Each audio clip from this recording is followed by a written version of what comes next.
Welcome to today's episode of PC24 RETV.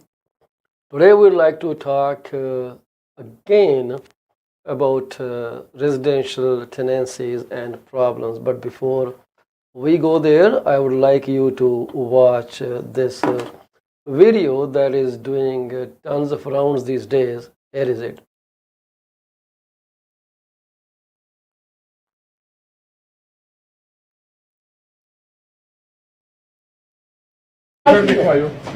फिर बंद बोलो ਉਹ ਵੀ ਨਾਤਾ ਹੈਗਾ 3500 ਦਾ ਰਿਕਾਰਡ ਵੀਰੇ ਜਰੂਰ ਪੁੱਛਿਓ। ਹਾਂ ਵੀ ਇੱਥੇ ਇੱਕ ਪਾਰਟੀ ਰਹਿੰਦੀ ਸੀਗੀ, ਸਾਡੇ ਉਹ ਬ੍ਰਦਰ ਹੀ ਲੱਗਦੇ ਨੇ, ਉਹ ਬਾਹਰ ਸੌਂਦੇ ਸੀ। ਅਸੀਂ 5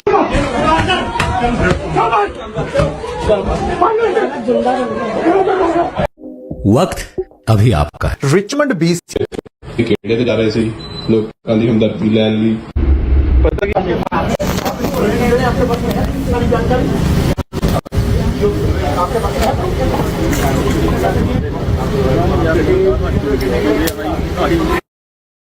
So, as you can see, there have been multiple incidences where the tenants are fighting with the landlords and the landlords are fighting with the tenants. And I see that and it's very amusing. Are we taking law in our hands? Because I see people uttering threats. The landlords uttering threats to tenants, tenants uttering threats to landlords. They are recording each other and then sharing all that thing on social media. A few days back, there was an incident where it was alleged that a group of people, along with police, evicted many unlawful occupants from a property in Brampton. It was also mentioned that a girl that was totally nude and didn't have anything to cover her body was also recovered. So those things were, publicly shared, defaming, degracing people, which was not right. After all, these are people who have paid rent, or if they have not paid rent, then there are legal recourses, not the forceful eviction. And now someone might say, Paul, you have not seen the plight of landlords, and I totally agree that landlords these days are reeling under a lots and lots of pressure due to very high monthly mortgage payments. I do not deny that. But despite that, you cannot, be doing anything out of law. You have to confine your action with the prevalent law. If everyone starts doing those things, guess what's going to happen? We will have a very chaotic society. This is very, very unfortunate. And I have always advised home buyers to stay away from going very high on purchase price unless they can afford it with their own monthly payment capacity. So when people look for a house that has a basement apartment that they can rent out, they have their eyes set on the rent that will decrease their monthly mortgage payments. So people think, okay, I'm paying $6,000 in monthly mortgage payments and I will make $2,000 from the basement. So that will be $4,000 my share. I have always advised against this kind of approach. If you do not have money to support the house, you should buy a house of a lower value. What makes you go to house purchases which are beyond your reach?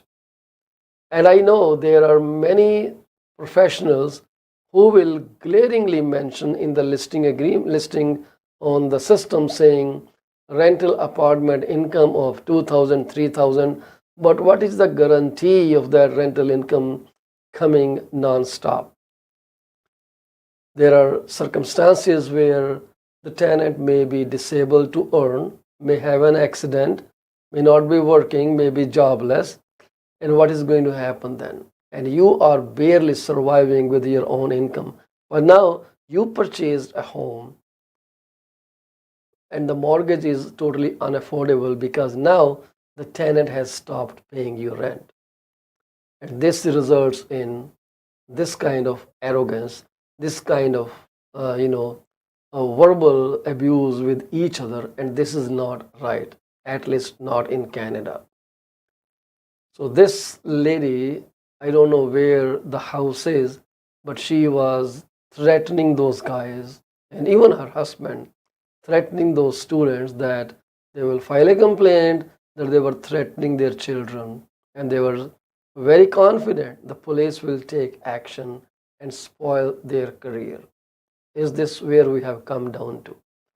$3,500 rent just for a one bedroom basement apartment and 7 people living there. 7. Can you imagine? The basement may be about, let's say, 700, 800 square feet, one bedroom, open concept, and this is so ridiculous. When you charge extraordinary high rent, the students are definitely going to bring their friends to share the cost with them. But is your home approved for that kind of occupancy? Every municipality has occupancy standards and you cannot violate that. But the problem is in the compliance of the law.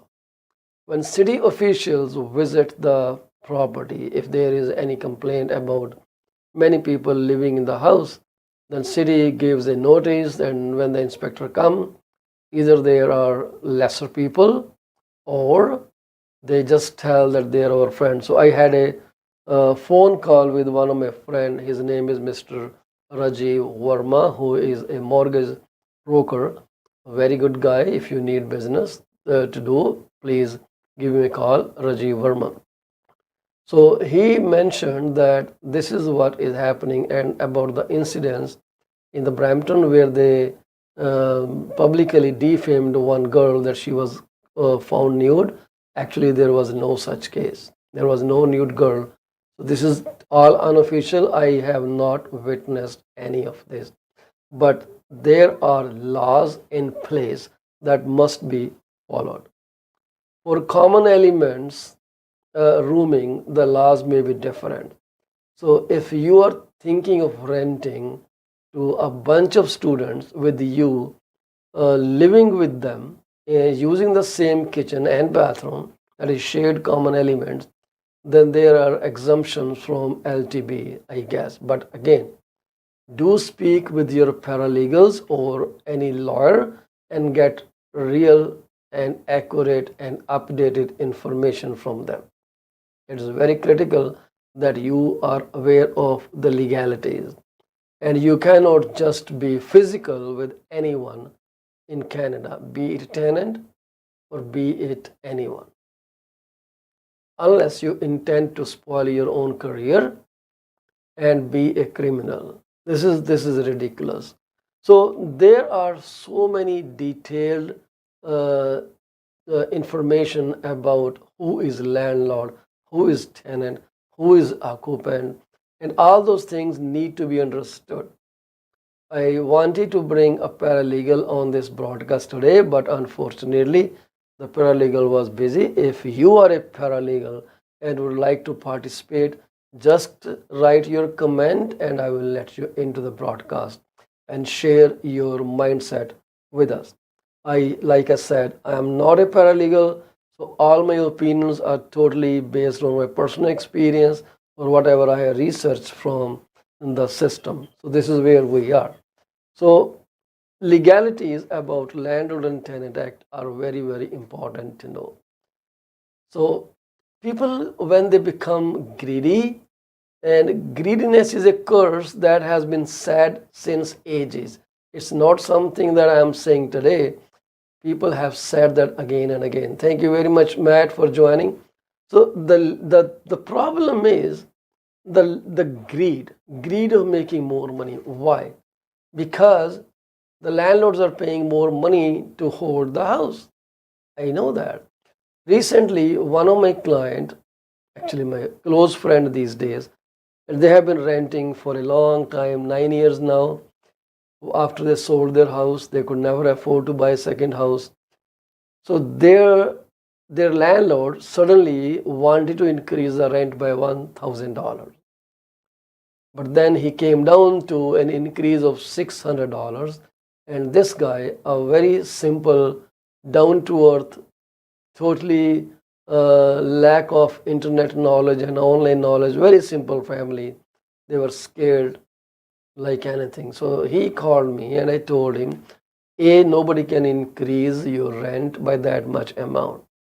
It has to be 2.5%. That's it. But not every property is exempt from increasing the rent the way they want. There are properties that were built after November 15, 2018 that do not fall under rent control guidelines. Recently, we saw an example where sisters complained that their landlord increased the payment, the rental amount, by $7,000.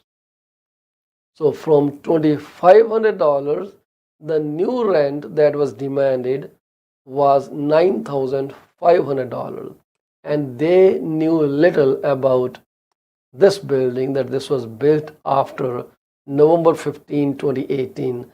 Those buildings are not covered under LTB or the rent control guidelines. They can charge whatever they want. So you need to be very aware of where you are heading to. This is when you need to hire a professional who can help you secure a rental property with the right clauses in it. So now, coming back to the definition of what a landlord is, and I was looking up online, and the definition was very extensive. For them, the landlord meant anyone who is in control of leasing out the property, setting the guidelines and expectations, and collecting rent. It does not have to be the person on the title. How cool is that? It could be a corporation. When these days many condo builders are saying guaranteed rent for so many years, they have a company that takes the task of renting out your units and just giving you the money after deducting their cost. So now they become technically the landlord. I will read out this definition of landlord from the Tribunals Ontario Landlord and Tenant Board publication, and the title is Landlords, Tenants, Occupants, and Residential Tenancies, who they are. Interpretation guideline number 21. So subsection 2, para 1 of the RTA, Residential Tenancy Act, contains the following definition of the landlord, and this is what it is. A landlord is the owner of a rental unit or any other person who permits occupancy of a rental unit, other than a tenant who occupies a rental unit in a residential complex and who permits another person to also occupy the unit or any part of the unit. So it is not that person, it is the person who is the owner or any other person who permits the occupancy of a rental unit, other than a tenant who occupies a rental unit in a residential complex and who permits another person to also occupy the unit or any part of the unit. The heirs, the assigns, personal representatives, and successors in title of a person referred to in clause A and C. A person other than a tenant occupying a rental unit in a residential complex who is entitled to possession of the residential complex and who attempts to enforce any of the rights of a landlord under a tenancy agreement or this act, including the right to collect rent, where the RTA states that the landlord includes certain persons, indicates that the definition in the RTA is not intended to be exhaustive. That means there can be more explanation of the word landlord. So it is pretty long definition. So depending upon the specific facts, the registered owner of a residential complex and the property manager with the authority to rent units and responsibility for the day-to-day operations may be both the landlords as defined by RTA. Any person or corporation meeting the definition of landlord is entitled to exercise the rights given to landlords under RTA, including the right to give a tenant a notice of termination and file an application with the landlord and tenant board. An application filed with LTB can name one or all of the landlords of the rental unit. So this is a detailed definition of the landlord. Then there are tenants. Who are the tenants? Tenants include a person who pays rent in return for the right to occupy a rental unit, and includes the tenant's heirs, assigns, and personal representatives.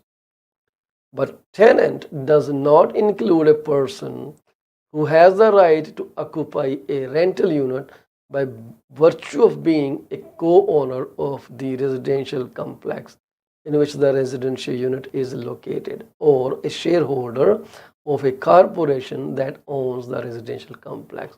So they are not the tenant. So this is too large a definition. And then the spouse. Spouse can just be an occupant, not a tenant. Let's say one of the spouse is not on the lease and that spouse is just an occupant. If the main or the principal tenant dies, the spouse can be termed as a tenant later on. So, and then there are occupants and roommates, occupants who occupy the property. And this is a roommate is like a person who, like an occupant, shares a room. So there is no definition of roommate in the Residential Tenancy Act. So anyone can live with the tenant. This is so bizarre. So I would suggest you go through this definition. This is pretty exhaustive and a long list. The problem is the landlord and tenant board cannot address, even the municipalities cannot address the unauthorized occupants issue with the properties, where landlords are suffering too much with non-payment of rent in arrears, and they are waiting and waiting, but the tenants keep denying payment, and you can file your complaint with LTB, but there are no recourses. When there is judgment in any, let's say, circumstance, someone can always challenge that in a superior court, and then you know what, the guy stays for free for a long time. So this is how things are governed. But RTA, Residential Tenancy Act, is a very detailed act, and I literally suggest if you are renting your property, you should go through the act and be aware of the human rights obligations, because you have to treat everyone with honesty and fairly, regardless of color, creed, ethnicity, sexual orientation, age, whatever. So if you are a landlord, you do not want to get triggered into any of these human rights violation which takes precedence over any other right. So be very careful about that. So there are different rules for rooming houses where there are common elements that people are cooking, and some portion of the property is occupied by the landlord or is under different ownership, and those people can come and go anytime, but then there is shared. So there are still eviction rules that apply. There is no force needed to evict people. I intend to bring some paralegal on this platform to talk more in detail about how all these cases should be handled and you be a better landlord or a better tenant. As a tenant, whether you are a student, whether you are a family, you do not have a right to damage the property. Damaging the property can cause immediate eviction. And so you cannot even furnish wrong information. If you are employed, you have to give your detailed information and your credential. And at the same time, the landlord should not lease out unless they are completely satisfied with the paying ability of their tenant.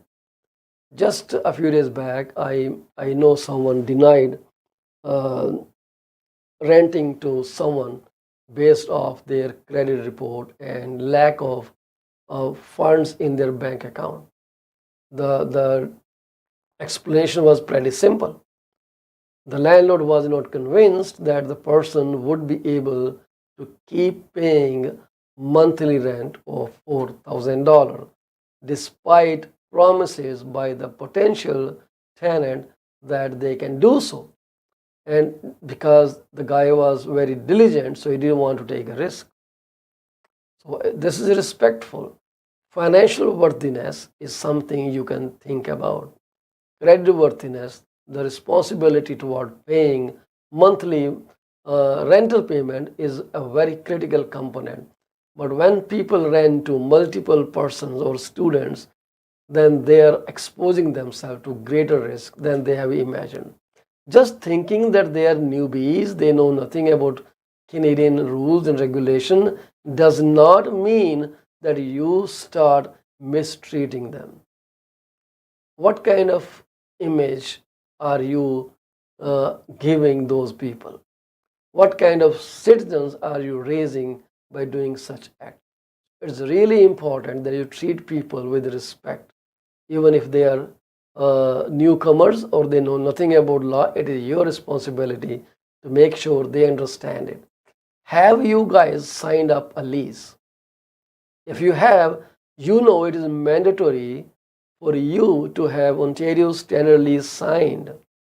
And if a copy of signed lease is not given to the tenant within 21 days, the tenants can withhold 1 month's rent and will not pay you unless you have given them a copy of the signed lease agreement. Your information to connect with you, to call you, to get in touch with you, to serve you notices should be provided on this form. It is important, very important. Do not think you can lease and you can do whatever you want to do. You cannot kick people out of their home regardless they are paying rent or not. There is a law to be followed. You have to observe law. So speak to a lawyer or a paralegal and get help. Right? This is important. So that's all I wanted to say. And the Residential Tenancy Act, basically the Ontario Standard Lease, is a document that has been designed by the government of Ontario, and it details every possible scenario when can you be evicted. So I was reading some comments. Of course, when there is a video about a tenant and a landlord dispute, people that are commenting, they include students as well. And I heard them saying, oh, you should give at least 90 days notice or 2 months notice, or you don't have to give any notice at all. Those misleading statements, like I don't know where they heard that, but there are fixed term tenancies or monthly tenancies as well. So fixed term tenancies could be any term, monthly, 1 year, 2 year, 5 year, or they could be weekly or daily tenancies as well. So if you are in a daily or weekly tenancy where you pay your rent every week, then you have to give a notice of 28 days. And your notice, the first day of notice begins when you collect that month's rent. If rent is paid on first of every month, your let's say on Sunday, then your day starts with Sunday. if you give notice on Tuesday, that would be applicable from the next Sunday. And similarly, for monthly payment mode, if someone is paying you rent from 15th to 15th, then the term of the notice will begin from 15th. If the rent is being paid on 1st of the month, then the 60 days period notice will begin on 1st of the month. So this is really critical. So just counting that you have given 60 days notice is not enough.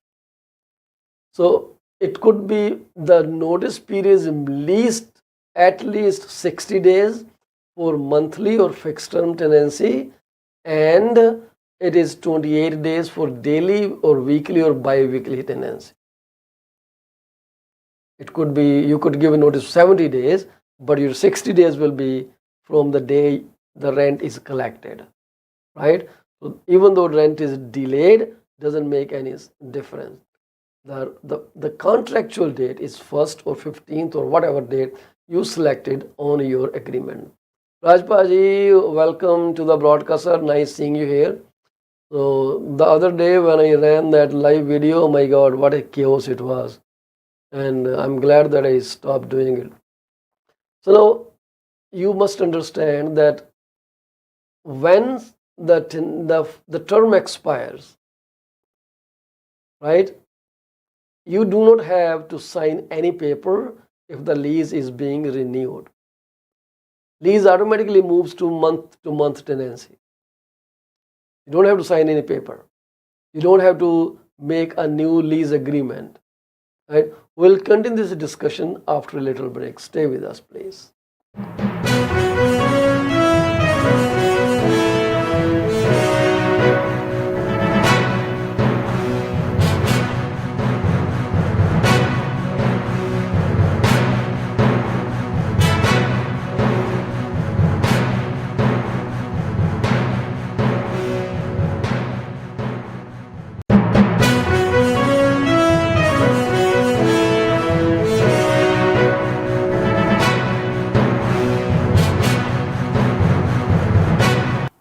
Are you thinking of selling your home? You are covered. From my experience of 14 plus years in the real estate industry, this is what I have come to know. There are three major concerns that any home seller would want their realtor to answer. Number one, how much is their home worth? Number two, how long will it take to sell their house? And number three, what will the agent do to make it sell? I have answers to all these questions. To schedule your one-on-one appointment, call me at 647-424-0358. Once again, Paul Chima, broker with Remax Prime Properties. My phone number to call is 647-424-0358. Call me now and get moving. From a vast experience in immigration industry, this is what I've figured out. Clients want to know if their application is submitted in a timely fashion, what a representative can do to serve best interest of their client. Clients are informed on a regular basis about the progress of their application. We deliver what we promise. My phone number is 647-465-8894 or reach me out at 639-998-1992. Are you thinking of a career change or adding another one to your portfolio? Well, you are thinking right. Call Sarabjit Luddar at 416-879-3039 from Beyond Care Insurance Solutions. She also deals in life, long-term, travel, critical illness, disability insurance. Give her a call today at 416-879-3039. This is what we can tell you. She will always give you the right advice and help you find out if being an insurance advisor is your piece of cake. Are you looking for a reliable legal office that can handle your closing in the most effective manner? If yes, please get in touch with Rakesh Joshi at 416-213-8600. Joshi Law Office provides all the legal advices about real estate law, business law, immigration laws, notarization and affidavits, wills and trust. Give them a call today, 416-213-8600. ਅਵੰਤਿਆ ਬੜਾ ਖੁਸ਼ ਤੁਰਿਆ ਹੋਣਾ ਕਿ lottery ਲੂਟਰੀ ਲੱਗ ਗਈ ਤੇਰੀ। ਕਾਸ਼ ਇਦਾਂ ਹੀ ਹੁੰਦਾ, ਲਾਟਰੀ ਲੱਗਦੀ। ਵੈਸੇ ਗੱਲ ਤੇ ਲਾਟਰੀ ਵਰਗੀ ਹੈ। ਮੈਂ ਆਪਣੀ ਲਾਈਫ ਦਾ ਬੀਮਾ ਕਰਵਾ ਕੇ ਆਇਆ, ਤੇ ਜੇ ਮੈਨੂੰ ਕੁਝ ਹੋ ਗਿਆ ਤੇ ਮੇਰੇ ਪਰਿਵਾਰ ਨੂੰ ਮੇਰੇ ਮਗਰੋਂ ਕੋਈ $1 ਮਿਲੀਅਨ ਮਿਲ ਜਾਊਗਾ। ਉਹ ਅੱਛਾ, ਇਹ ਕਿੱਦਾਂ? ਉਹ ਜੇ ਤੈਨੂੰ ਜਾਣਕਾਰੀ ਚਾਹੀਦੀ ਹੈ ਤਾਂ ਕਮਲਜੀਤ ਬੋਲਾ ਨੂੰ ਸੰਪਰਕ ਕਰ।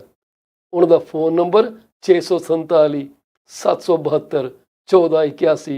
ਹੁਣੇ ਹੀ ਕਰ ਲੈ ਫੋਨ, ਬੈਠੇ ਨੇ, ਨਹੀਂ ਤਾਂ ਮੈਸੇਜ ਜ਼ਰੂਰ ਛੱਡ ਦੇਂ। ਉਹ ਬੱਲੇ ਉਹ ਤੇਰੇ। PC24 ਦੇ ਪ੍ਰੋਗਰਾਮ 5 ਚੈਨਲਾਂ ਤੇ ਬੜੇ ਸ਼ੌਕ ਨਾਲ ਦੇਖੇ ਜਾਂਦੇ ਨੇ।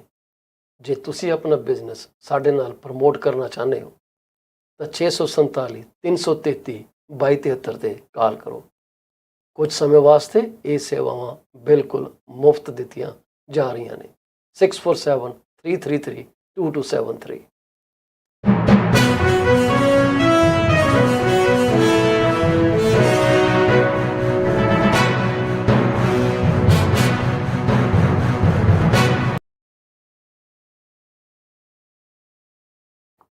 Welcome to the remaining broadcast of PC24 RETV. So we were talking about the Residential Tenancy Act. So it is not right for a landlord if they do not maintain the property. Technically, a landlord is responsible for providing and maintaining a residential complex, including rental unit in it, in a good state of repair, fit for habitation, and for complying with health and safety, housing and maintenance standard. This is simple thing.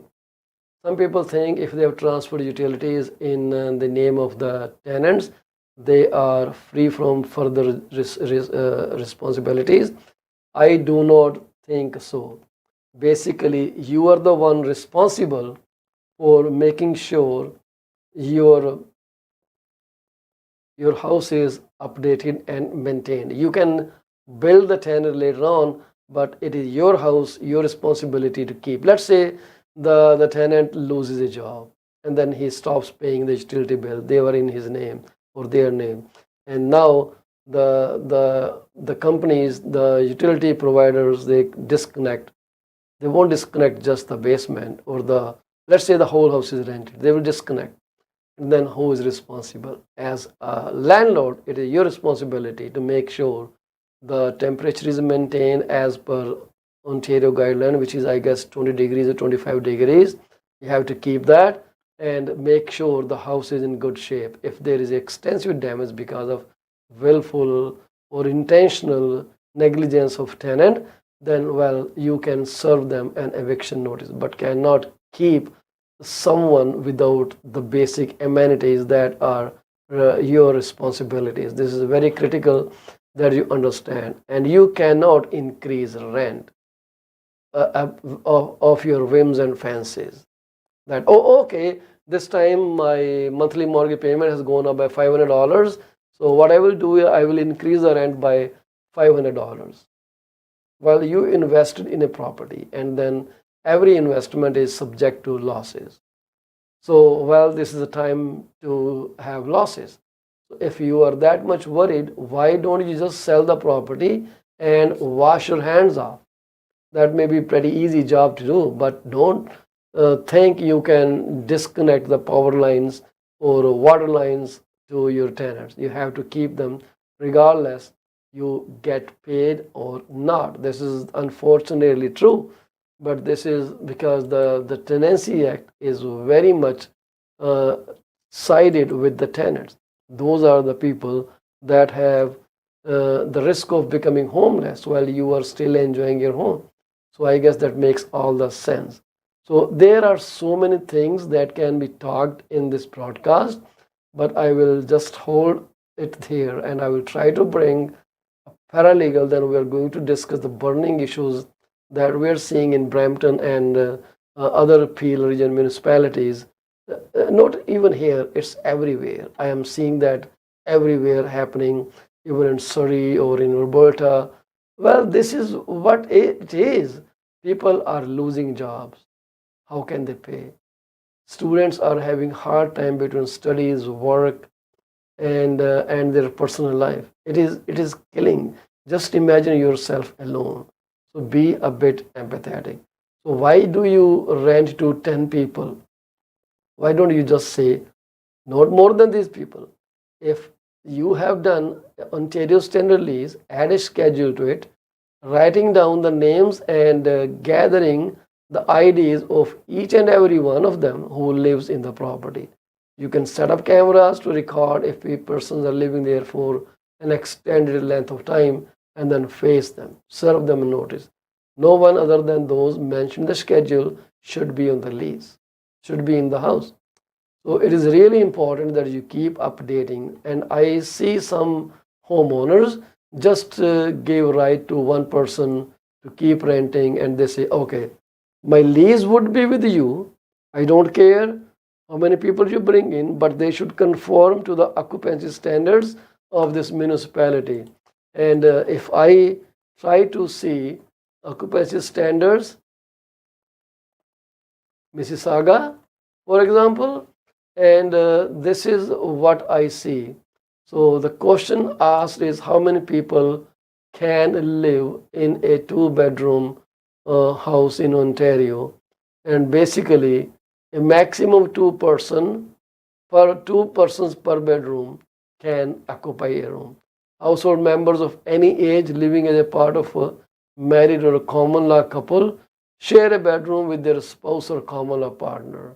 This is national occupancy standards. There may be all those things, but then city may have their own standards. So if you look at the Peel region occupancy standards, you will know everything that is there.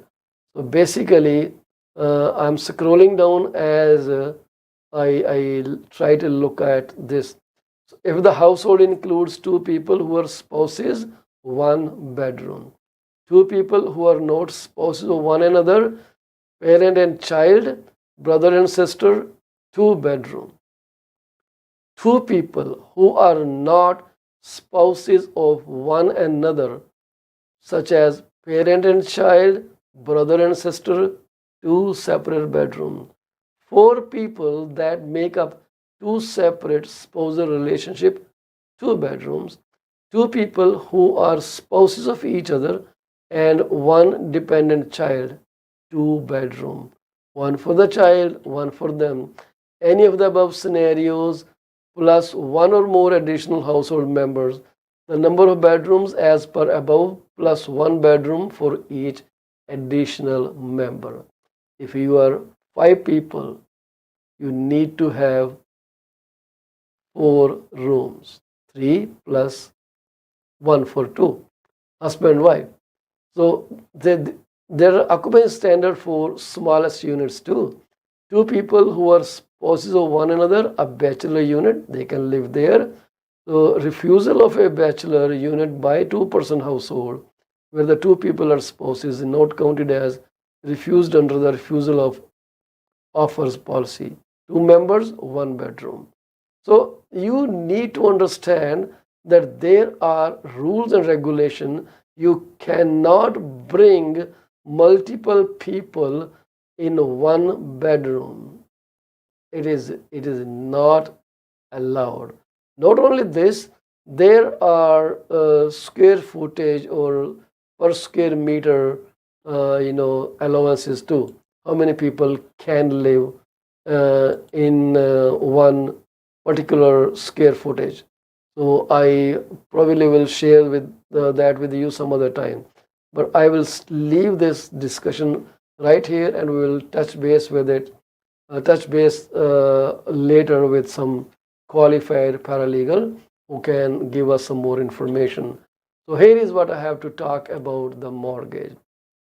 So mortgage interest cost now up over 80% since the start of Bank of Canada's rate hike. Guys, this is what the news is. So this is the rates climbed way over.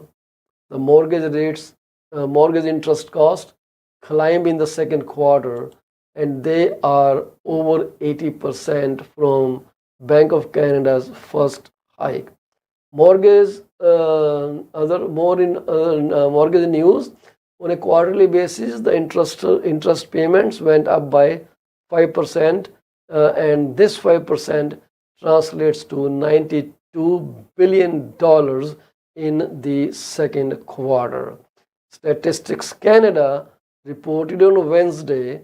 StatCan noted the pace of growth has slowed from the double-digit pace seen during the four preceding quarters. So it is just 5%. It could have been double digits, but it's not. That's slowing down of the economy. So this data was released as part of the agency's quarter two national balance sheet and financial flow accounts. These figures represent the increase in interest cost in dollar terms, which is different from Stat Canada's per capita measure included in the monthly inflation data, which is up 30% year over year. Mortgage borrowing falls to 18-year low. Well, yes. Basically, it says overall the household borrowing cost fell to its lowest level since 2020 and the second lowest level since 2003.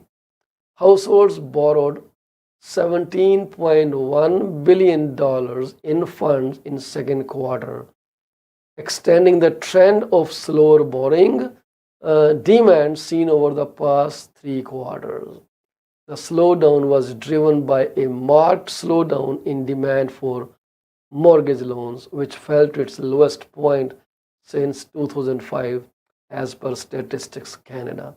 Demand for mortgage fell amid banks' two rate hikes in June and July. So those were the major trigger points which slowed down the mortgage borrowing. So it fell to 18 years low, lowest level since 2020 and second lowest level since 2003. So people had income gains and that kind of offset some of the debt service costs, but I still see people reeling under stress, being unable to make their payments or going for private funding, paying extra interest, and even defaulting on their home insurances. So I see more hardship coming people's way. Well, this is what I keep seeing from ground reality. People are afraid to move, but at the same time, many regions are selling pretty nice. Fletcher's Meadow is one such region in Brampton. If you are thinking of selling your home in Fletcher's Meadow, well, feel free to reach out to me and I will tell you how to price your property and the time frame to sell the property. So there are a few highlights for mortgage and the real estate. Number one is the household's net worth grew by $256.4 billion. This is up from the first quarter by 1.6%. And I don't know where these numbers come in picture, but this is what it is. So I didn't make them up, but this is where the numbers are right now. So now if I put it up, this is what the number is. So household worth grew by $256.4 billion, up by 1.6% from the first quarter. How is it possible? Probably the house values gained somewhat. That's what I will assume. So, and the second important highlight is the household savings rate grew 7.7%. The household saving rate grew 0.7% in the quarter, its slowest pace since first quarter of 2021. Mortgage debt service ratios, interest only, rose to 5.29% from 5.18%. This is strange, right? This is too much, and we have to take that with a bit of salt. So mortgage debt service ratio, I will change it to DSR so I can complete the whole word here. Rose to 5.18%. That's what it is. And debt payments went up 2% quarter over quarter, or 16% from the last year. Value of household residential real estate rose 2%, $159 billion, due to a rise in the real estate prices during the traditionally stronger spring home buying season. So, how are we doing later is to be seen very soon. So, what do you think is going to happen in the near future? Because what I noticed that the people are, in my best knowledge, sulking, complaining, and those things are kind of holding them down from taking any tangible action. So, what do you think is going to happen?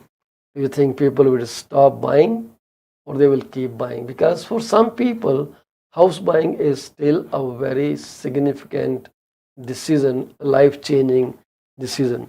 And if I tell you that over the last 2 days, there were 5 houses that sold like this, and new listings came up in Fletcher's Meadow area. How would you like it? Just one day.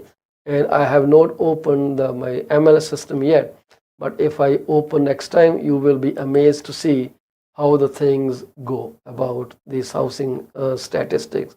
They are pretty interesting and worth noticing.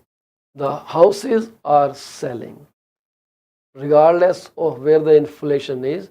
Someone always sees more value in buying their roof than all this negativity around them. They just don't focus on what's going on in the market. All they see is, well, this is good, I got a house. Many people have purchased their houses in the recent month, right? So you have to be careful about the negative news. Negative news means just negative news, and it's not going to help you gain anything at all.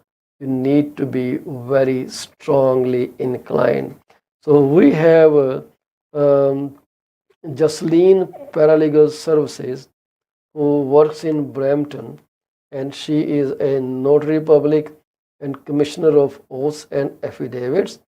If you need any help, you can always give her a call, and her phone number, I'm going to share it with you here. So you can always give her a call at this number. Let me see if this number broadcasts over my channel. I hope it does.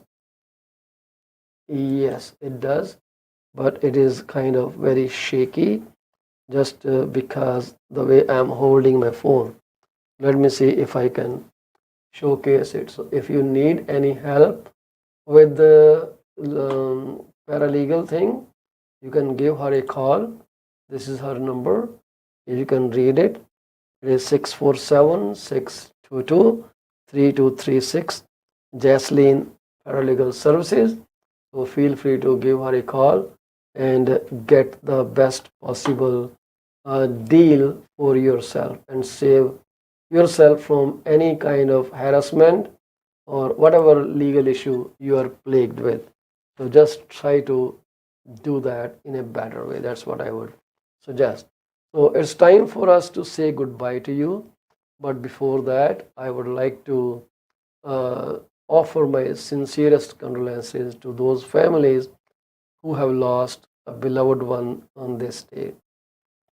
So may God give peace to the departed soul and also um, gives you strength to overcome this shock. This is so unfortunate when people leave us, but the thing is, no one is permanent on this planet. At some point in time, everyone has to pop out. This is the harsh reality of life. And can we change it? Kings, queens, mightiest people on this planet could not change it. Those who could cure, who could bring the dead alive, even they didn't stay in this world forever, right? The mightiest of mightiest, they just left this world. This is the tradition, and so we have to accept God's way of maintaining this planet. Older is always replaced with newer ones. We feel more pain when younger ones leave this world at an early age, very early age. That is very dangerous, that is frustrating and heartbreaking. I wish no young child ever passes away. So older people like me, you never know when we will just say bye or may not even get a chance to say bye to this beautiful world out there. So if you have anyone who is thinking of selling their home, I would appreciate a phone call from you. My phone number to call is 647-424-0358. You can also give me a shout at 647-333-2273, and I would love to help to my best abilities. And we offer guaranteed sale. If you are stuck in a situation where you need to buy next home, but you are worried if your house will sell or not, then we can offer you an easy solution. We can buy your house for cash and help you make your next jump. So feel free to give us a call, 647-333-2273, 647-424-0358. I look forward to speaking with you very soon. Thank you very much. We'll see you tomorrow at 6:30 or 7:30 p.m. So enjoy your beautiful Wednesday. Bye-bye.